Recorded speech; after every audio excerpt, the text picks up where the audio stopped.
So I'm going to be covering the National Institute of Health Stroke Scale. This is my patient, Mucker Matthews. He's going to kind of help out and just give us a good example of how this would go with a patient. He's going to be pretty high level because he doesn't actually have a stroke, and it's just kind of simpler to understand that way.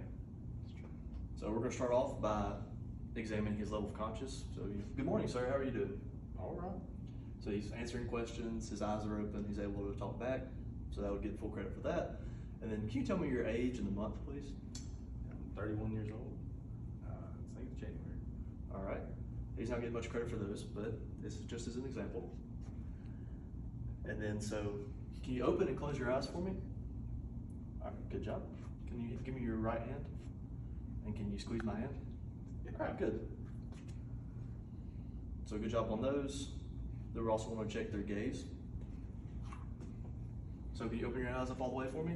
And then look all the way to the right and then to the left. All right, look up and down for me. All right, good. We're just kind of assessing some cranial nerves there. And we also want to assess their visual fields. So I'm going to hold this pen all the way to the side, and I want you to tell me as soon as you see it. Just look straight forward for me. I see it. Okay? I see it. Good job. Yep.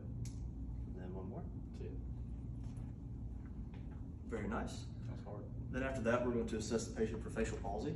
So you kind of want to run through some different facial expressions. So can you smile real big for me? Can you blow your mouth like you're going to blow a bubble?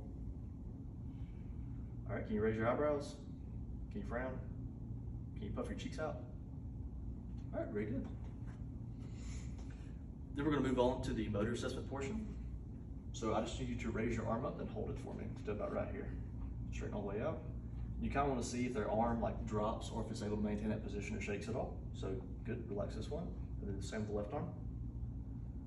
All right, you can bring it down. And then from there, we're going to move on to the legs. So let your legs relax. So raise your leg up until you touch my hand. Hold it there. Very good. Same with the left leg. Hold there. You can let it back down. And then next, we're going to check for ataxia. So I want you to touch my finger and then touch your nose. All right. Same with the left hand now.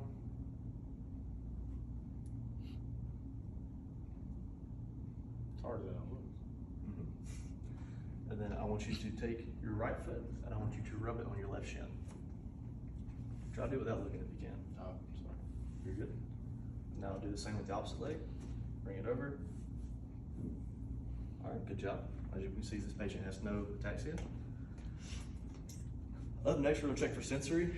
Use that with the safety pin. I have a paper clip for right now. You kind of want to check for grimace or withdrawal. I think that's where if they're a bit less attentive. So if a patient was non-responsive and you poked them, you're kind of looking for a facial expression. So for tucker's sake, I'll press here, and if he, obviously he's awake and alert, so he's going to say ow or what I'm doing. So I guess it really depends on like the level they're at. And then same thing up here, just to assess. Yeah.